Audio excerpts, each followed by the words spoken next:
as you go through different levels of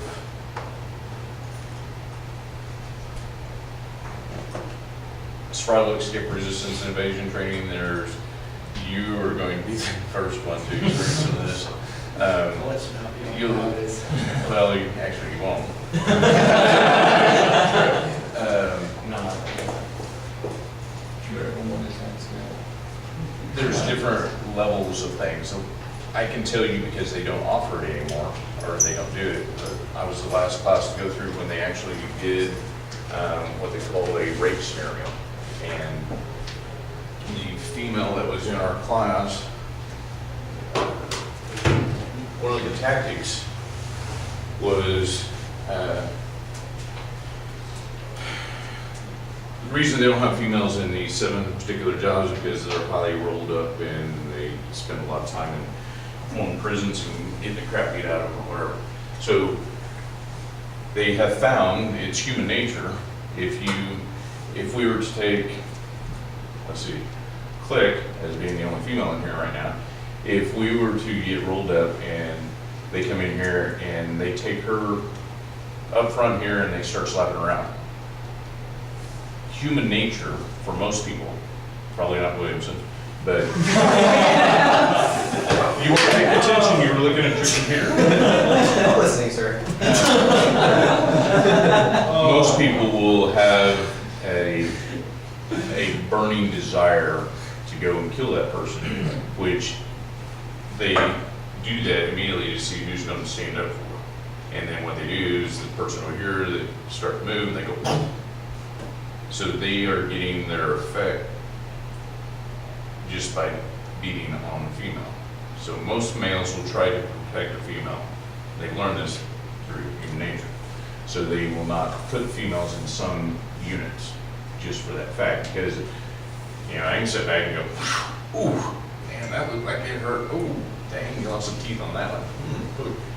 You do that to Click, then I'm like,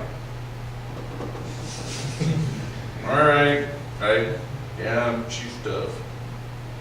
Oh, good, You go through this, and they progressively get worse. To what they had was a rape scenario. What they don't tell you in a lot of this is that even back in Desert Storm, back in Vietnam, throughout history, it's one of those kind of things that nobody wants to talk about. But that is a tactic by most foreign countries that if you get shot down and rolled up, the first thing that they will do is demean you and show that they have the power, because that's really what any type of rape scenario is trying to show that they have power over you. So they will rape the individual. Even when the first female that was shot down in Desert Storm, she touted, nope, never happened. They were raping the guy beside her in the back of the truck. And then they raped her. And it never came out until a few years later in the book. Said, oh yeah, that's how they, so that's something you got to look forward to if you ever get rolled up, get shot down as a guy. There is some guys that will argument that it's more demeaning for a male, but then how can you say that? It's bad either way. So fast forward, they're doing this rape scenario on one of the guys that is in Air Force. I did some of my stuff up at the academy.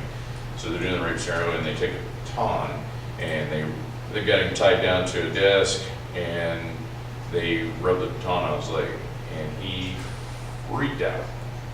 And that's one of the things, they'll stick you in a little confined spaces, do different things to you to see what your breaking point is. This was his breaking point he broke a switch up here. They pulled him out of the training, got him with a counselor, and he broke himself. They broke him, he broke himself somehow to where he washed out of the academy, out of the Air Force completely.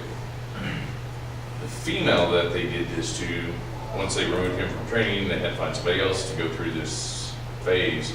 They had a female. Well, they tied her down to the same thing and said, okay, well, she's next. So we're all standing there going like, holy crap, that was like not an academic situation. He like broke. So they tied her down.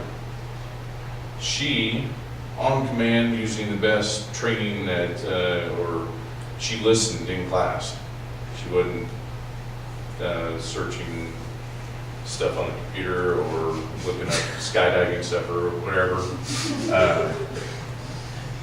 She defecated on herself on command. So we're all standing up in the front of the room. We see her tied up there, and urine, feces. We're like, holy wow, ooh, that's bad. But from the training and everything, she, on command, because you're really not going to want to.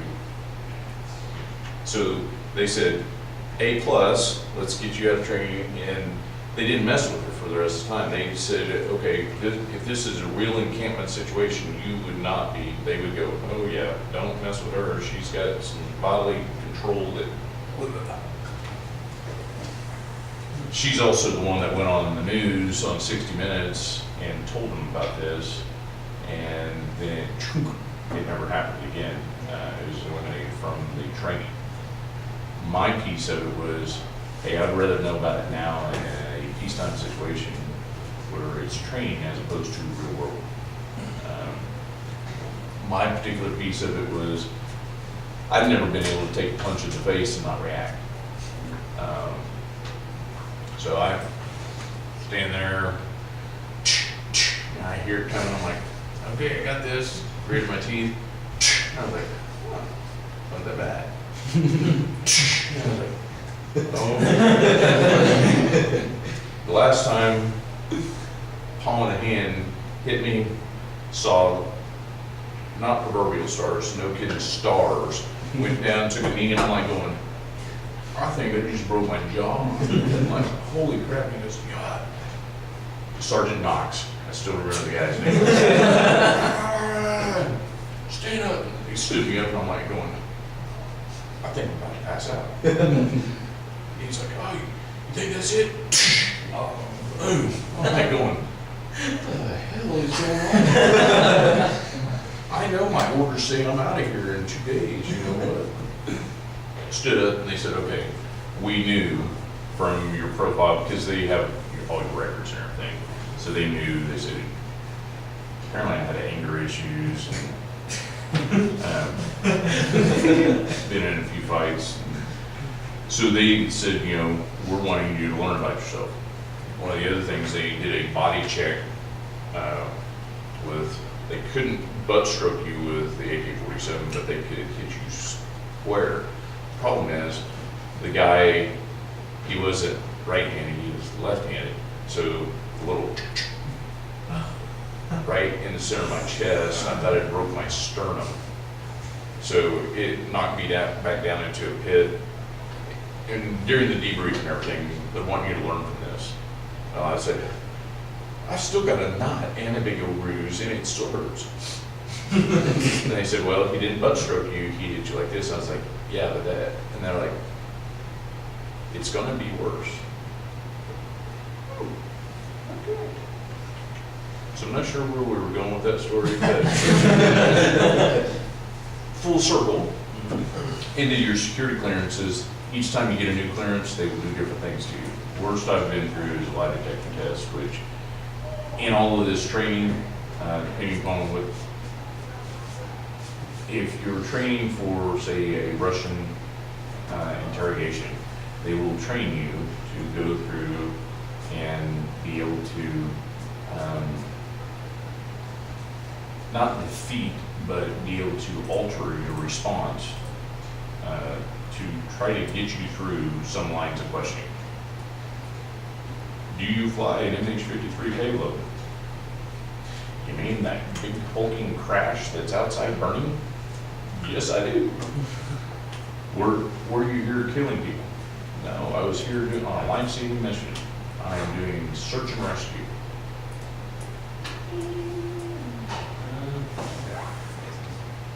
So then they they bring you back and they upgrade you to the next level of security clearance, and they give you a lie detector test, and you're like, somebody hasn't really thought this through yet. Didn't matter. All right, so that's first level of active duty preparatory training time. We've still got 45 minutes we need. Okay.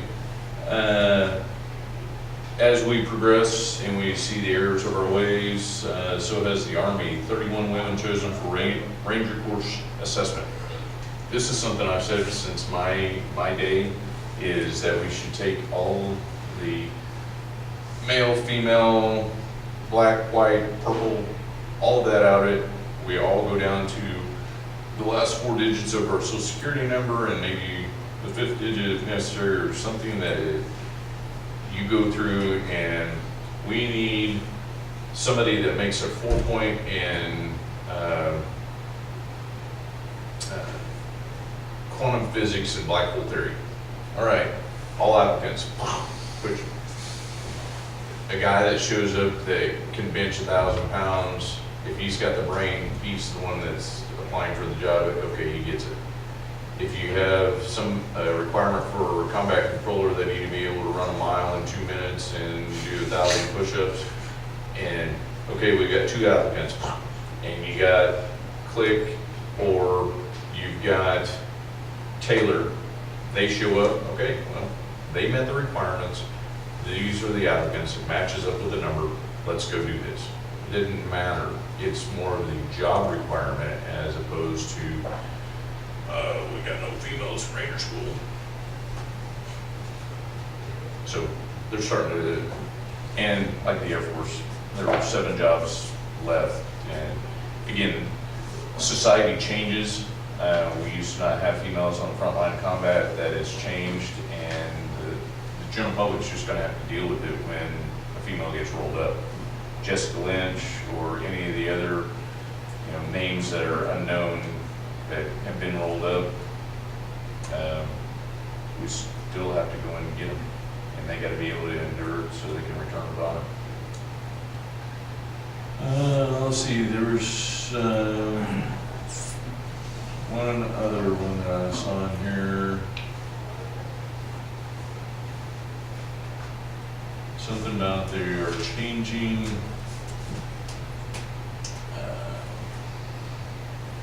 Defense Department, somebody, maybe it is the Army, but they're saying, hey, you know what, we need to relook at this, and since we're involved in more places than we have ever been, this whole drawdown thing, pretty sure it was the Army, they were saying instead of drawing down from 490,000 to 450, we're just gonna hold off on that next level for a while. So maybe since there's been some changes in Congress, they may entertain that a little bit better. So I think that's a good thing. For the Air Force, did I already pass that?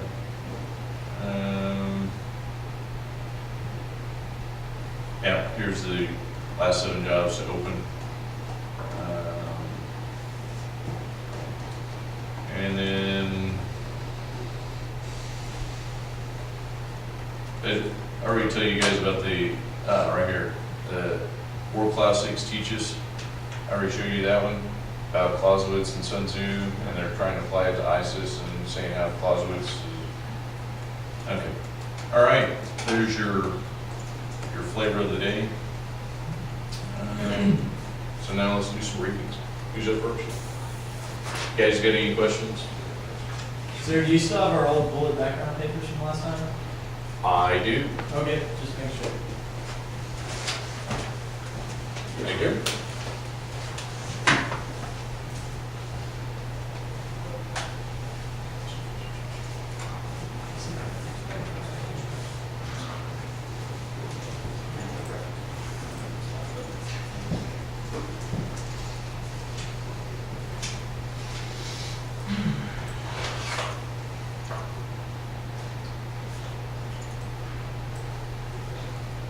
What was yours on? Is that about the 5th?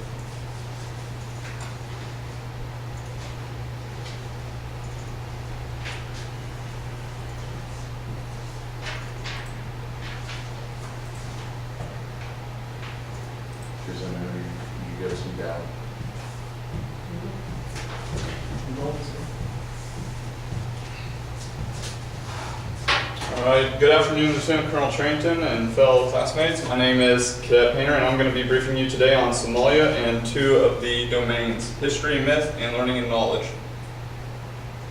So I'm going to go over present-day Somalia, go over history and myth of Somalia, learning and knowledge in Somalia, and then why do we care as the U.S.?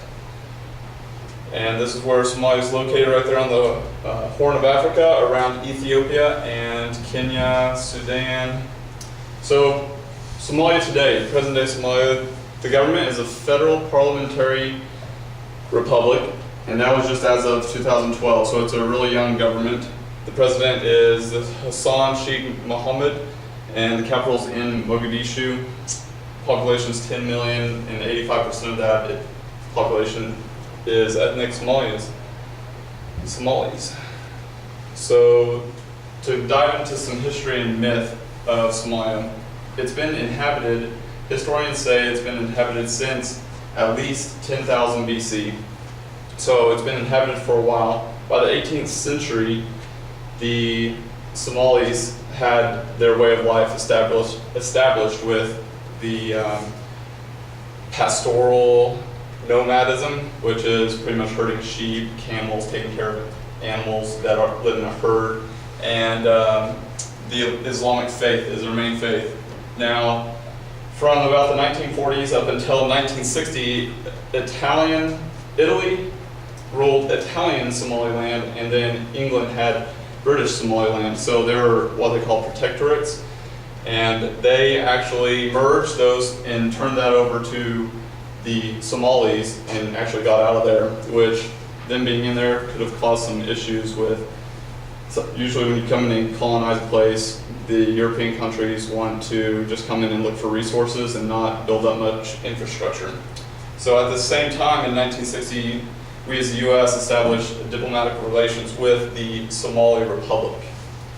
In 1969, this Major General Mohammed Syed Barre seized power in a bloodless coup. It was over elections that had been rigged, so everyone was mad. And so he seized power, turned it into a dictatorship, military dictatorship, and ruled and kept his power by putting clan against clan. So he would pretty much aggravate one clan and have another clan, just stirring up trouble really to make himself stronger and then weaker.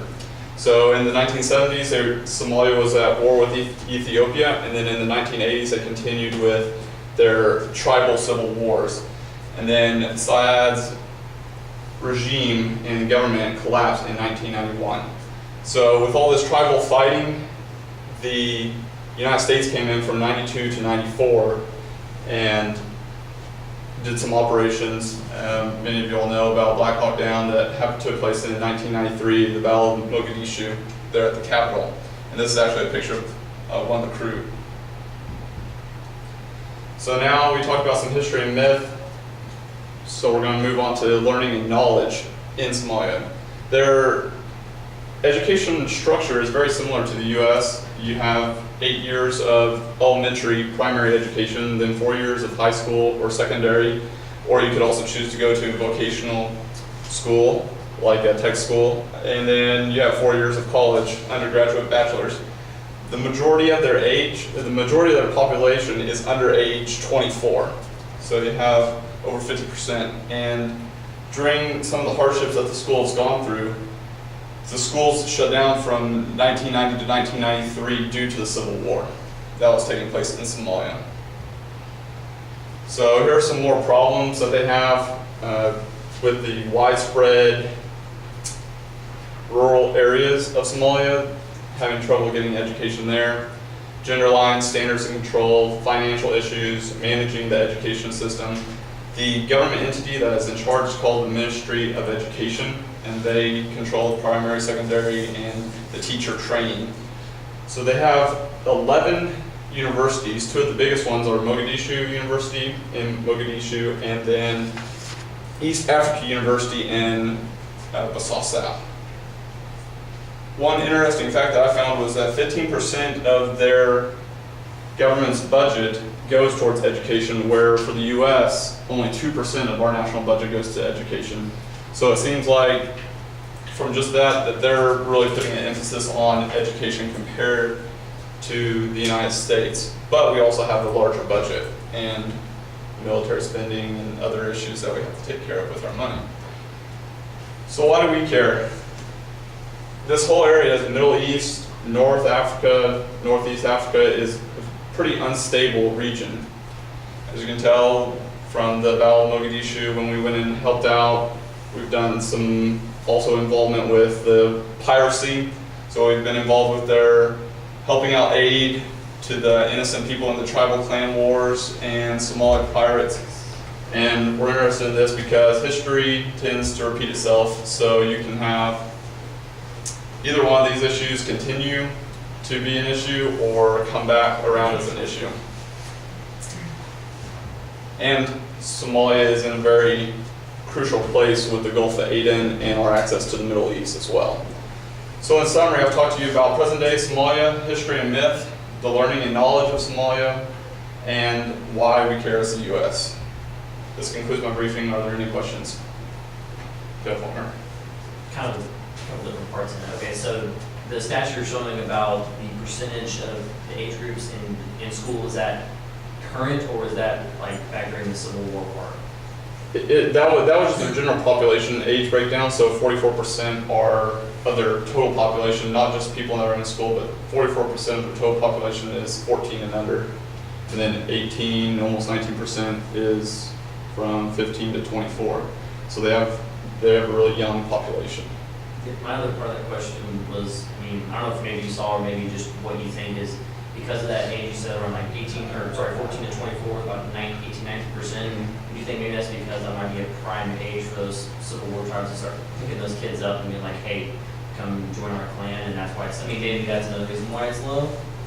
Right. Well, from what I saw, the age is very heavily on the younger side. So the tribal clans, that's usually like a lineage, family, heritage type thing. Okay. So if you're part of this family, you're in this clan. It's kind of like your extended family, or something like that. For the tribal clans, that's where your alliance lies. Any other questions? When you start using comparisons, say 50% of GDP for Somalia to 2% of US GDP, be compared to say, okay, 15% of their $1 million GDP as opposed to, you know, how does that really compare 2% of our $2 trillion GDP? You know, you probably look at it theoretically, we're spending more overall, but maybe have those dollar figures associated with it. And then also, okay, well, how is that Somalia education compared to the education of the U.S.? Because that, you can manipulate those statistics of 15% to say, well, it's obvious if they're spending 15% that the Somalis are much better educated than the U.S. See what I'm getting at? Yes, sir. I think the 15% from my research showed that the 15% of Somalia's budget going towards education was because they're trying to build up their education system, so they're focusing on that right now. Whereas we kind of have our education system set in place. And good job on the so's and ums. You didn't have a long laundry list, it only had one of each. So, good job.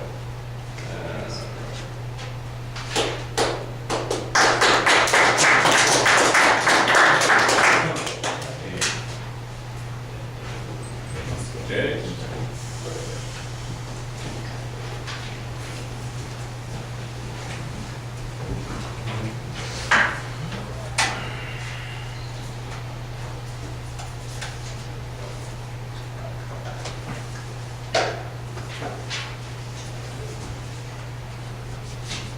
You're up.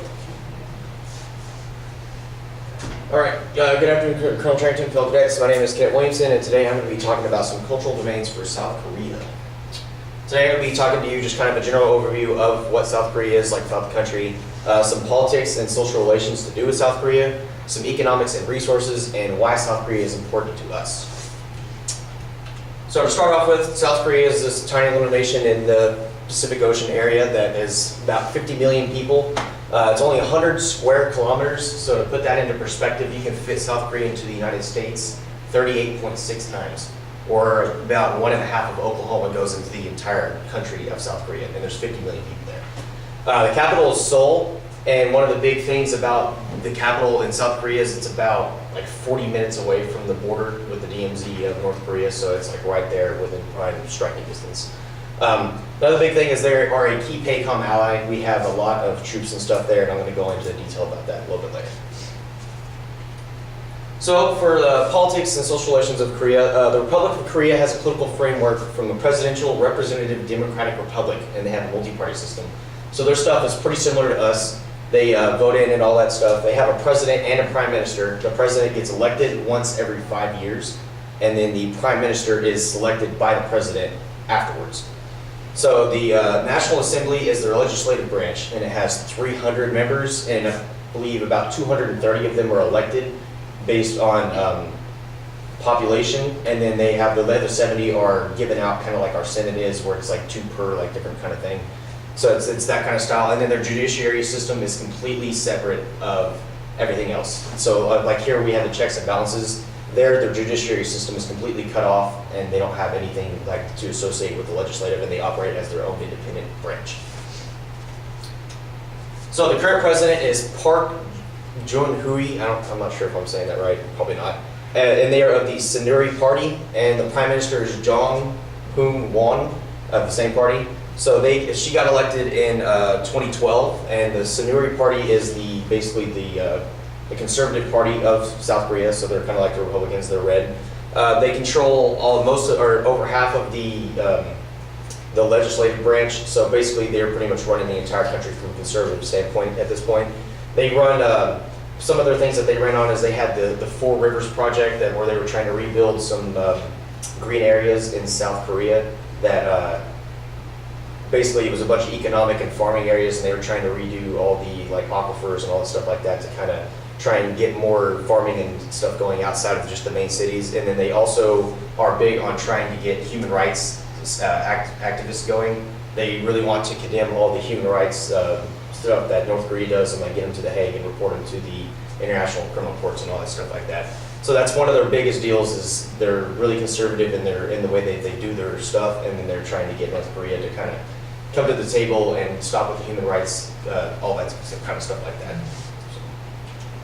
Moving on to economics, they are one of the wealthier nations in the world. They currently rank 15th in the world in GDP, so you have this little teeny tiny country with a ginormous economy that is one of the top importers and exporters in the entire world. Their unemployment rate is 3%. That beats us by about 5. As you can see right here, this is their South Korea, their GDP per capita. So starting in 2006, they had about 18 million billion. I think it's in 18 million dollars like per capita, and it's gone all the way up to 23,892. So as you can see, in just the last 8 years alone, their GDP per capita has rapidly expanded because they're making more and more money. And then another thing that they're doing is a lot of their GDP they're investing into our research and development investments. So in 2000, it was relatively low down here, and it's gone all the way up to last year, all the way up to like 60% or 60 trillion versus 15 trillion that they had in just 2000 alone. So the resources, they have little to no natural resources in South Korea to rely on. So they have to import pretty much almost everything that they use. They have a few things that they can mine, but not much that they can rely on themselves. They have a growing population within the small land area. Seoul alone has 10 million people in the city, which is more than any city in the United States has, like total. It's 10 million people in Seoul is more than there are in Oklahoma, just in their one capital city. They're import and export driven, so basically they import a lot of stuff and then turn around and do development and research and different kinds of stuff like that, and they export it back out.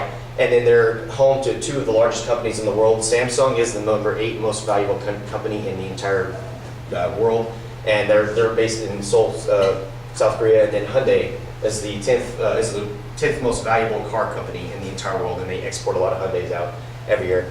In 2011 and 2012, there's some statistics for like the top 5 imports and export items that they had. So basically, whenever it comes to cell phones for like Samsung, they're labeled technically as like semiconductors. So that's one of their biggest exports every year. And then they also export a lot of petroleum products. They import all the oil, re-engineer it, and design it into stuff, and then export it back out as sales. So as you can see, they're pretty big economic. They have a lot of economic stuff, and their economy is really important to a lot of the world right now. So why is it important to us? There's about 28,500 troops in South Korea right now that are U.S. There's 2 Air Force bases hubbed under the 7th Air Force, the 8th Fighter Wing and the 51st Fighter Wing. They both have F-16s.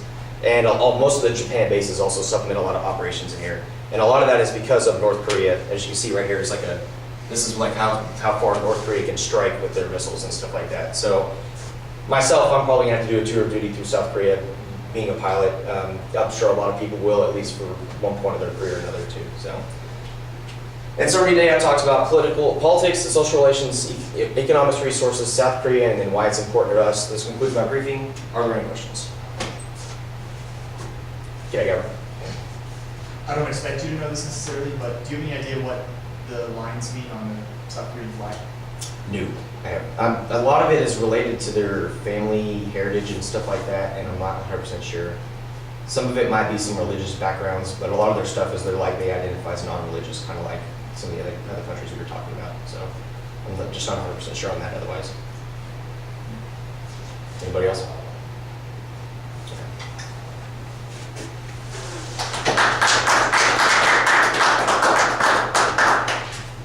Okay, again, pretty good on the ums, only counted 3 or 4. The follow-on question where you were saying that the GDP had continued to raise for the last 8 years. The following question, or what it's going to be asked, is why? How? Because a lot of their stuff, like you said, we're importing a lot of their materials. So if they're importing all their stuff, where are they getting all their income from? But I think you're kind of summarizing that there at the end with Hyundai and all of the additional superconductors and stuff. Good use of the combination of bullets and supporting visual aids. It was nice, and graphs and stuff. Be careful with using. You weren't particularly tied to so's or ums, but had fillers of a lot of economic stuff, all that kind of stuff like that, different kind of things like that stuff. You can lose people in that, and that's, nobody's necessarily gonna try to figure out what you're talking about. And of course, your conclusion to meet your time constraints was somewhat abrupt. So just have that flow a little bit better. You're good on your time. The last little piece in that situational awareness, if some additional guest walks in, you'll have generals, everybody walk in, be sure to recognize them. Yes, sir. For those of you who didn't recognize, we have an honored guest today from Schwartzberg. You might know him, I've seen him around.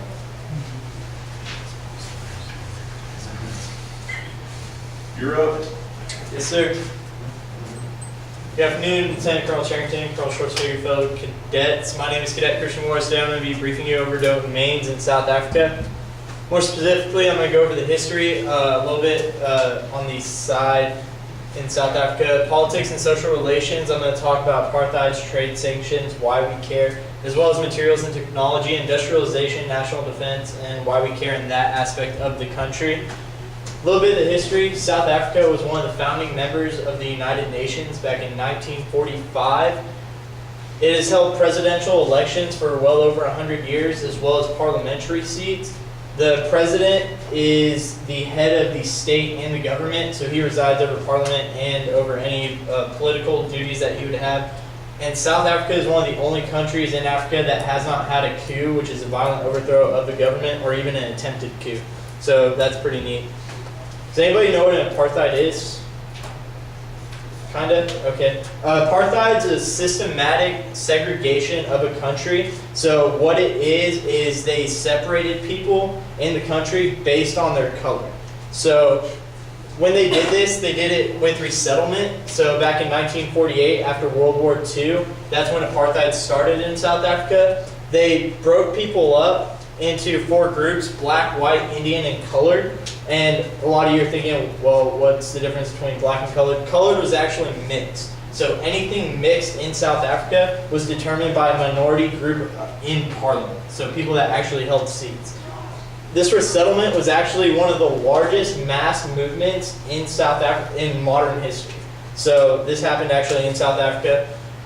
You weren't subjected to just your sector of living in South Africa. You could go and wander the streets and go into different parts of South Africa, but you would be segregated in different establishments. So where we had segregation in civil rights movements, where we segregated blacks and whites, they had the same thing going on in South Africa.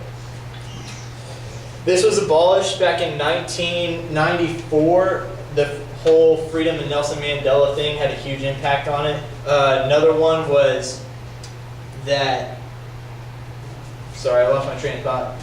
Another thing was our influence. So segregation was a huge thing globally. It was happening in US, Israel, Pakistan. There's more countries than I can name, in all honesty. The next thing, apartheid's eventually led to trade sanctions. The US and 24 other countries within the United Nations placed trade embargoes on South Africa, so they're restricted from doing business with their firms, their factories, their banks, which really choked the economy of South Africa, which made them forced to come and end their apartheid, essentially. So why do we care? This ultimately affected the global economy. With South Africa being at the very tip of Africa, it made naval trade very easy between the Atlantic, Pacific, and Indian Ocean. It was a huge hub for naval transport and stuff like that. The U.S. had an increasing interest in foreign affairs. We were trying to spread democracy around the world, and this was one of the ways we were doing it. There were protests, nonviolent protests I might add, in the U.S. going on right now to end segregation, since we had just gotten done with our civil rights movement, stuff like that. This is a banner I found actually from the U.S. So it's an anti-apartheid movement saying pretty much stop apartheids in Namibia and South Africa. Next, I'm going to talk about the militaries and technology domain. They were considered a newly industrialized country, so they were having rapid growth in their economic sector, as well as a lot of advancements in their industry. They were able to make 6 deliverable nuclear bombs within a 10-year span, which ultimately got disassembled back in the 1980s due to peace treaties and stuff that we signed and the United Nations were able to come up with. National defense. South Africa is one of the only countries with an all-volunteer force, so it's kind of cool that they don't have to pay, they don't have a draft, and it's comprised of about 5 to 10 million people. There are 4 branches: the Army, the Navy, the Air Force, and the Military Health Services. That all falls under their military. Their last major investment into their military was in 1999, where they spent $3.4 billion on military weapons and arms. So they bought submarines, planes, tanks, planes, trains, and automobiles, essentially. Stuff to make their army and their service branches run. So why do we care? It was labeled that their nuclear ornaments were used for civilian use. This has always actually been a very unstable country, or unstable region in the world. So we really did not want them to have nuclear ornaments that terrorist groups could take control of. So that was one thing why we had them disassemble it. In summary, today I talked about a little bit of the history behind South Africa. Politics and social relations went to apartheid and trade sanctions, as well as military materials and technology, and why we care. This concludes my briefing. Are there any questions?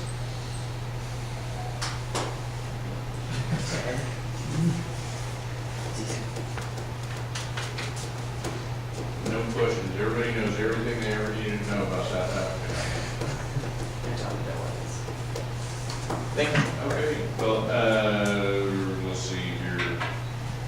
Good use of the question at the beginning. Be careful when you do that though, know your audience. Yes, sir. You might not, everybody know what apartheid is, but if you ask a larger group of people who are there to listen about South Africa, they probably have some insight to that too. Good use, but just know your audience. Yes, sir. When you said you had that sudden loss of judgment, or you said I lost my train of thought, you don't necessarily need to tell us that you made a mistake. Just pause, Yes, sir. gather your thoughts, and move on. You make a mistake, don't just point it out on yourself. We would never know. Yes, sir. You only did the stuff like that a couple times, and so good improvement. Good job. Next.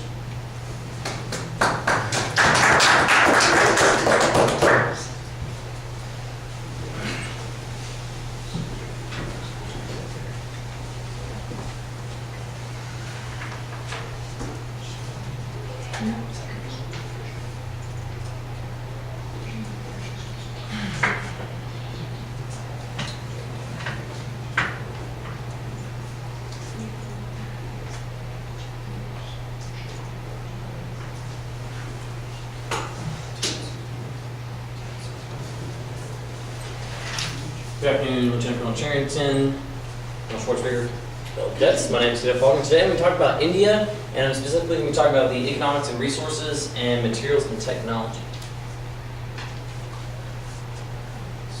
Okay, so first let's go over just a few little facts about India. India actually is comprised of over 1.2 billion people. That's second ranked behind China. As you can see, it's bordered with countries like Pakistan, Nepal, China, and over there in Bangladesh on the far side. It has a total area of 3.2 million square miles. It's the 7th largest country in the world. Economics. Okay, so India's economic structure is mostly composed, or at least its most profitable area is in economics, or excuse me, not economics, services. That's going to include anything from information technology, banking, telecommunications. Things, the services account for at least 2/3 of the total output of the economy. But the problem with that is it's comprised of about 1/3 of the total population. So you can see I have the numbers down here. 59% of services make up their economy, followed by agriculture, which is 17.4%. But you can see there's a problem because you have 17.4% of agriculture, but 49% of your workforce makes up that part of your economy. So there's an imbalance there. Their GDP, as far as let's see, what was the word they used? Purchasing power parity is $4.9 trillion. That was back in 2013. It's ranked 4th in countries as far as its total amount of money that it brings in, but as I go into resources, I'm going to show you that it's actually, it's the 100th ranked GDP country in the world. So let me explain that real quick. Okay, so economics. Imports $467.5 billion, mostly brings in, mostly going to bring in oil, natural gas, materials. They create a lot of products, but the thing is they don't have a lot of resources to maintain that. So essentially they're kind of at a standstill. They're importing a lot of goods, but they're not exporting a lot. Only $313.2 billion. I mean, they had a spike back here, over here you can see back in 2010, and that's when the government started releasing regulations to allow outside countries to come in to their country to increase their economics. A lot of it was just basically country-based companies, I guess how you could say. So they were only allowing investors in their company to invest. Well, if you're only allowing that and not outside investors, your economy is not doing so hot. So they started to release that, but then,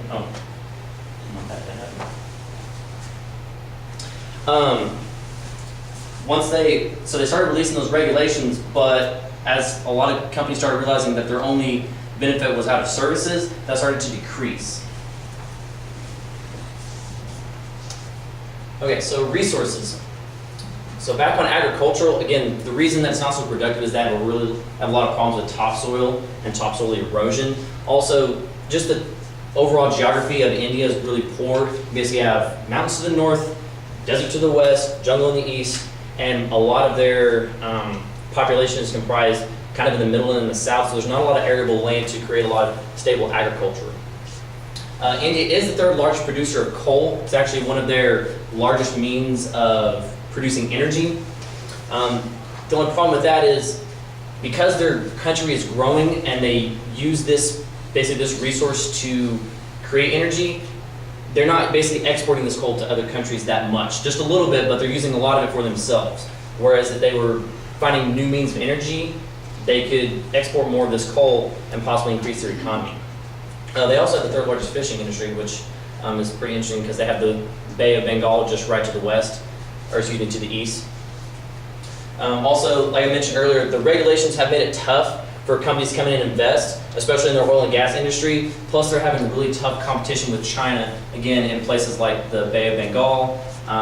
Also, there's some oil refineries up near the north of the Himalayas, but they're just constantly in competition with China. And just actually, I read a stat where I think it was called the India Standard Oil and Gas Company, comprised about 75% of the total base of ownership of oil and gas companies in India. Okay, so materials, kind of back to what I was saying, because India uses up so much raw materials that they use up so much of the raw materials they really can't export it. So their inputs outweigh their outputs. Yeah, again, there's just so much. It's just tough with competition non-existent in your country to really grow that much. Okay, technology, and this is one thing that India is growing in. Again, because their services industry is so much larger, they're actually doing pretty well in that. It accounts for about 10% of all research and development in Asia. That would be mostly China has a large portion of that, but they're competing as hard as they can. As far as spending for India's government, they're going to invest, or they did invest actually $16.26 million both in agriculture infrastructures and new ways to use coal for energy. They had about 40 years ago, they had what's called the Green Revolution, and actually a lot of countries were changing the way that they used agricultural, so they're developing new farming techniques, using new types of chemicals, trying to grow better products. So they're basically trying to renew that green revolution in their country. So, and also they're investing more money in nuclear technology, so trying to get away from the use of coal to where they can use nuclear energy to get more energy output to increase their country. And actually, this is the information, or it's called the IMSO or InfoSci building in Bangalore. It's actually a multinational corporation that mostly deals with information technology, telecommunications, and developing business strategies. So, in summary, today I talked about the economics and resources in India as well as material and technology. This concludes my briefing. Are there any questions?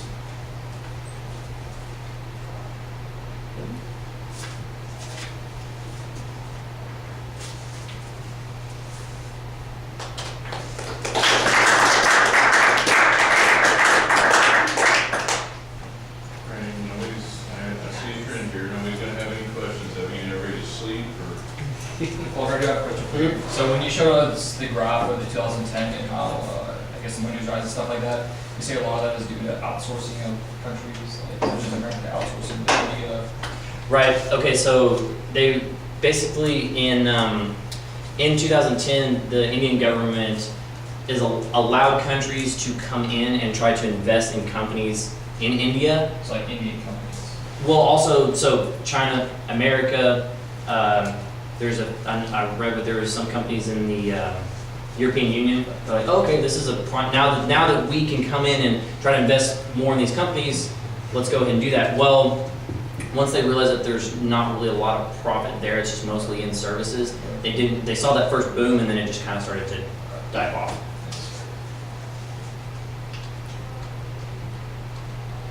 Okay, good handling of the question. I like the start off of the use of the map for the where we're at in the world, good spatial geographic orientation there.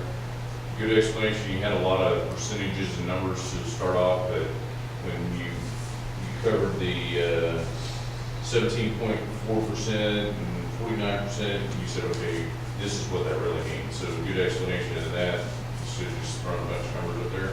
Like that you weren't glued to one spot, you were able to move out of the one proverbial corner, transition over to the other side, you didn't trip over yourself, get a little computer snafu and came back, that looked good. And you did rack up some of the ums and so's, a few more, but I think it's better than last time, and good on the time. I'm trying to work on not rocking, that was bad. Yeah, you weren't a rocker, that worked out well. Anybody have anything else? Anything I didn't notice? It was extremely information rich. Mm-hmm. And while that's very good to educate those of us who don't know about these topics, it might have actually been overly ambitious. Okay. It covered a lot of stuff in one briefing. Okay. But you know everything you need to know about Indiana. Absolutely. All right, we got one more, two more.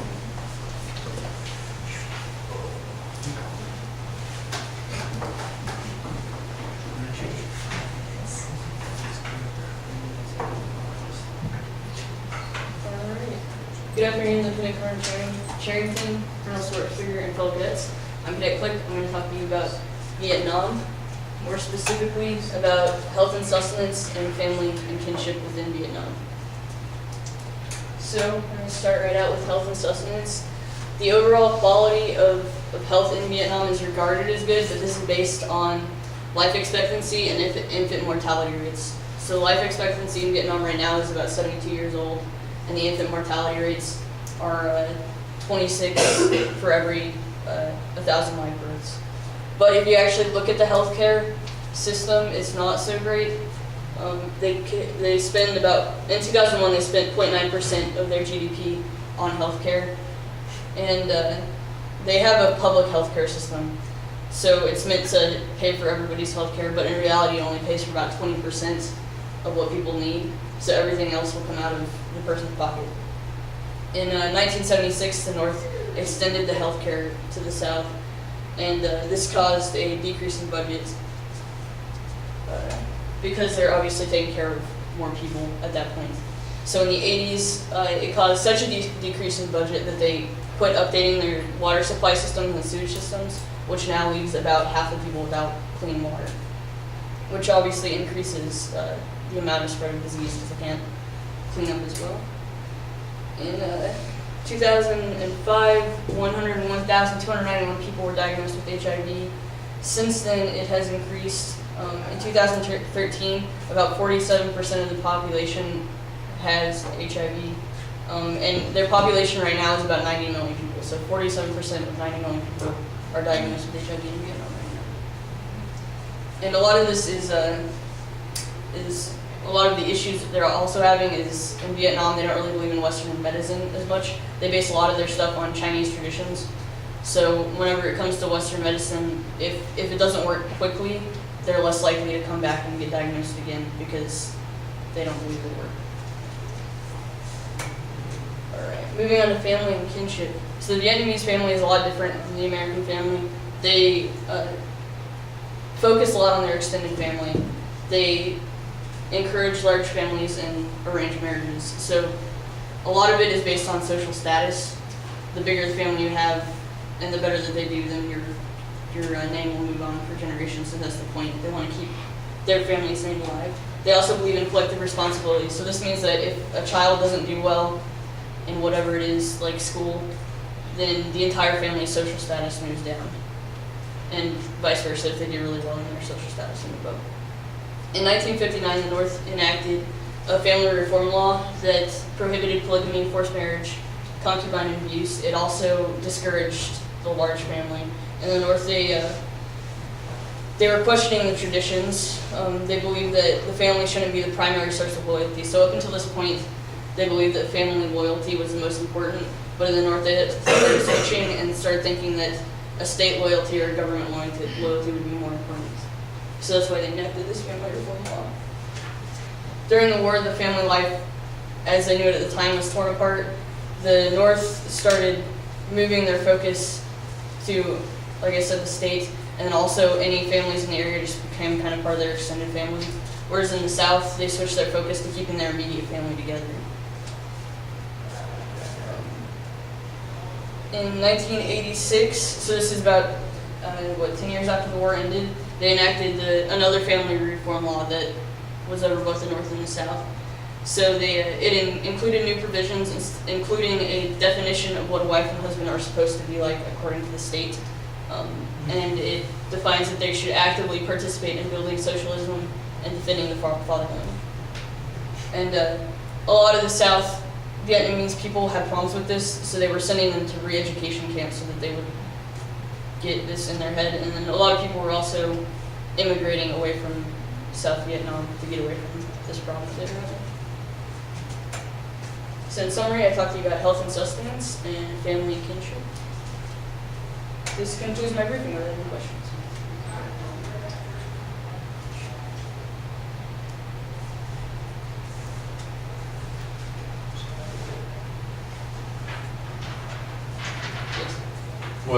Did family life really differ very much between the North and South?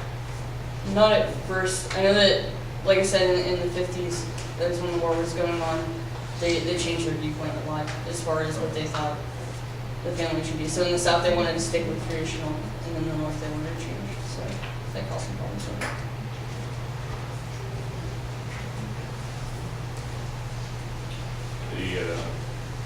Again, the following question that you mentioned that their life expectancy is about 72 years old. Yes, How does that compare to the U.S.? See that? Did you cover that? Or, so that would be a follow-on question that's probably going to come out.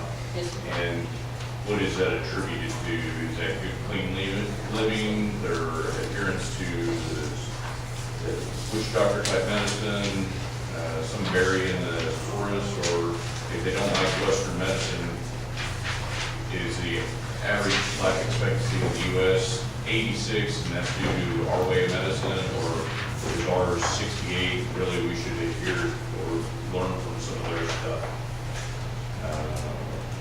And then you covered that they had a huge population of HIV, which you would think that would decrease their life expectancy. So yes. those are just some of the things that you might be prepared for that kind of came out of my mind. Pretty good on the ums and so's. You did tend to have lead feet cemented in one spot, but again, it's only due to the setup of the room, and it's, if you had a podium there, I think you'd probably be right behind the podium. So just, again, watch that, and the verbal expressions, you gotta work them in there somehow, or I have a problem with talking monotone, and it will put people to sleep, so just, that's something else to think about and work on. Yes, sir.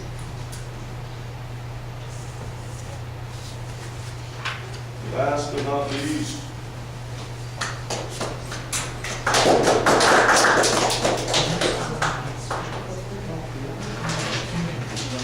Just news.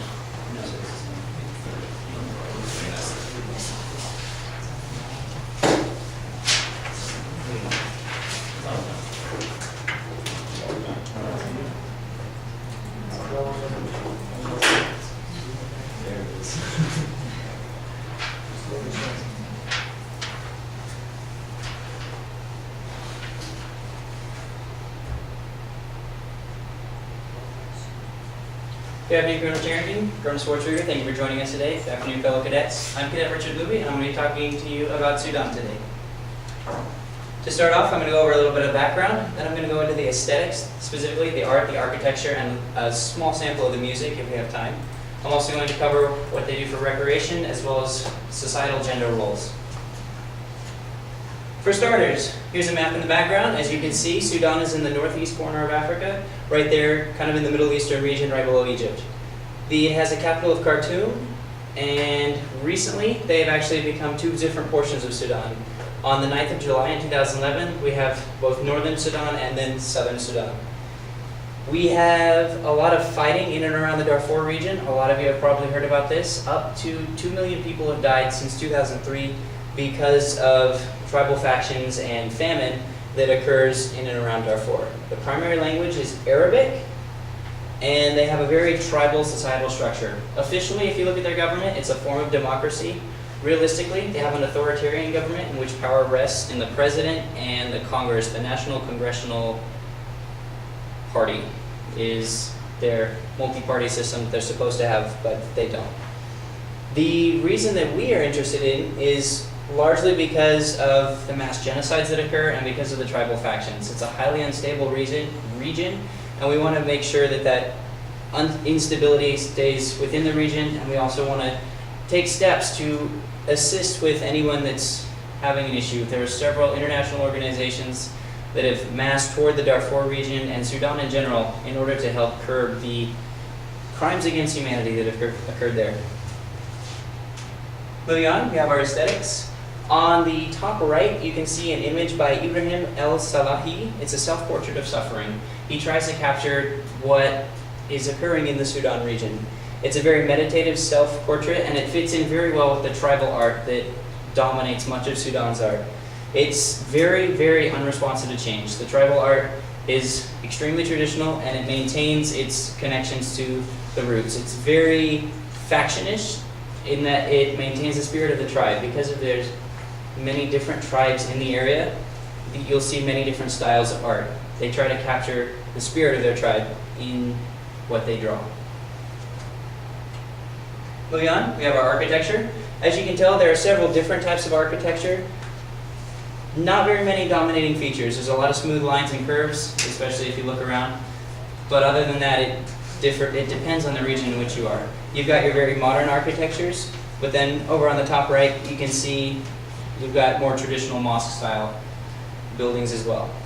Down on the bottom, I don't know if those in the back can see, but we have a adobe brick sort of stone building, and that is from the past where they had a lot less technology that they were able to build their equipment with.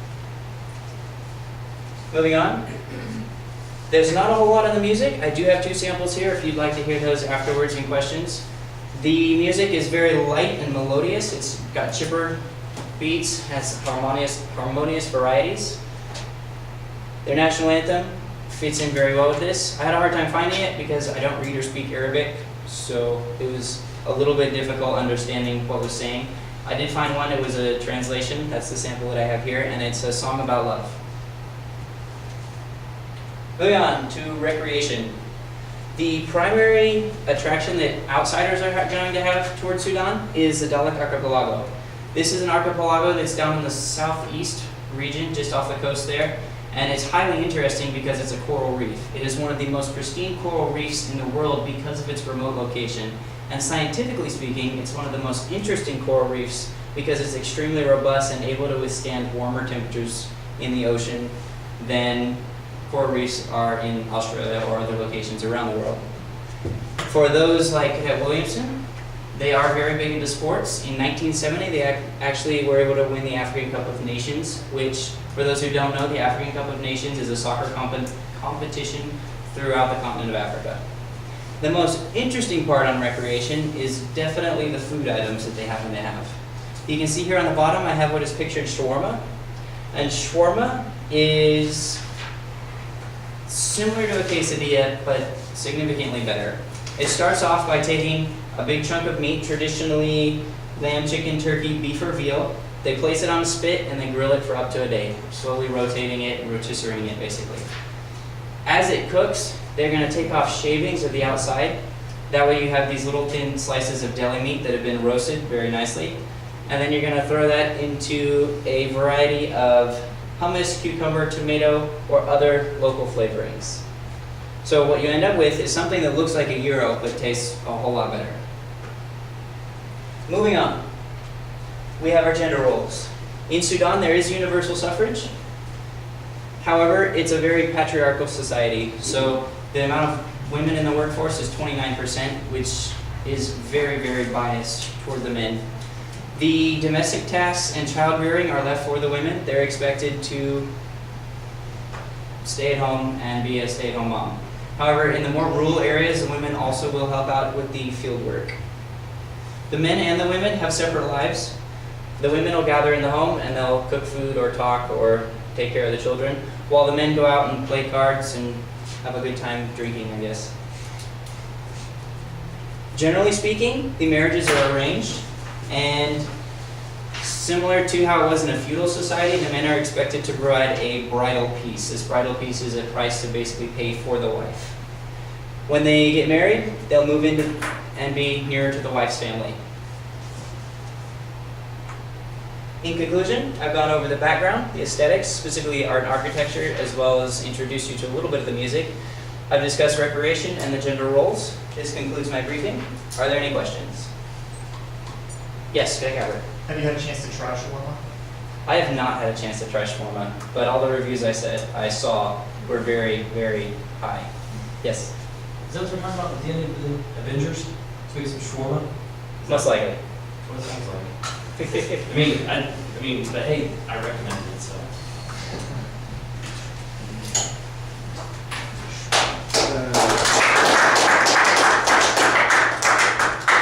Okay, good job with the handouts and the inclusion of everyone. I thought that would tie, if they missed something, they have good takeaways, so that was good on that. If you see your slides, I'd like, again, an overview of the map.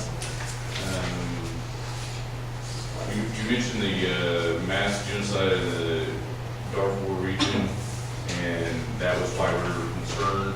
Would have be prepared again to answer the follow-on question of what has been the U.S. involvement. Have we dedicated a lot of naval assets over there? Is the Air Force going over there and doing bombing runs, or dedicating some ICBMs to that region? How are we actually involved in that?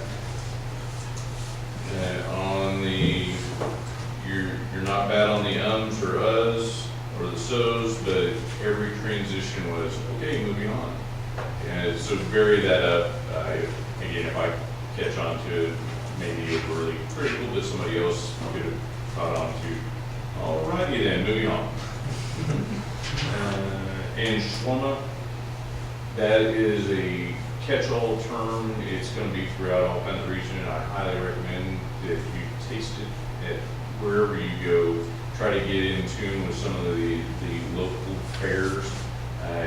In the Djiboutian, Pakistani, Afghani regions, shawarma usually has, you don't really ask what's in it, you just eat it and you go, man, this is good, this is awesome.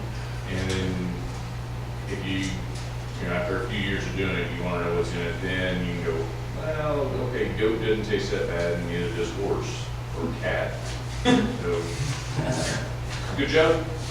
Anybody else? Caleb, I thought it was actually a really good deal with the music. I mean, I think at least while we've been doing this, like, hey, I have a sample here if you want to hear it, but I'm going to go ahead and tell you how it is, like, what it's about anyway. So it wasn't just like, well, if you want to hear it later, you can, and then move on. You actually explained. So that was really good. Okay, next, that should be the conclusion of class. We have them on the loop for next time. Anybody know what we're doing next time? I thought you might all be interested in the review for the final. So next time we'll do that, we'll do any type of cleanup stuff. And after this, we're not gonna have time to run upstairs to do the Form 53s, but I would say somewhere after LLab, before LLab, I'm gonna go in and see if I can log into the system work, get the PIN passwords, and okay your stuff. If there's something I see, then I'll bring it up to you in LLab. If not, then we'll work through the issues. If I call you up sometime during LLab, then we'll have to come back here and do the computer dance. Anything else? When Frechette came in, did she say she had been? No, it does her. She was not. She still had a lot of issues, and she still hasn't gotten the password. So. Awesome. It's good to know. All right. Anybody else have anything you're looking forward to? What do you guys think is going to be on the test? Everything since the midterm. There you go. Good answer. Yes. we'll do a little bit of a review. You can expect that it's going to be the standardized Air Force, multiple guest type thing, that you can eliminate at least one or two of those. Test taking 101 will still apply, that all the above is probably about 75% correct. Be sure you make sure that you're not falling into that 25%. True and false, of course, if it ever says always, that's probably a false answer. And you can expect a couple short answers of give me your opinion or your thoughts. Again, if it's your opinion or your thoughts, you probably shouldn't miss that question. All right, if you don't have anything else, you're on your time. And Yeah. Sir, just to clarify, the position papers will be due on Tuesday, right? say again, The position paper should be due on Tuesday, I guess. you tell me. It said it was today, but. No, it's No, it it was was that talked about Tuesday. it now. I think it's No, it's not here today. Silver said today, but I remember. We talked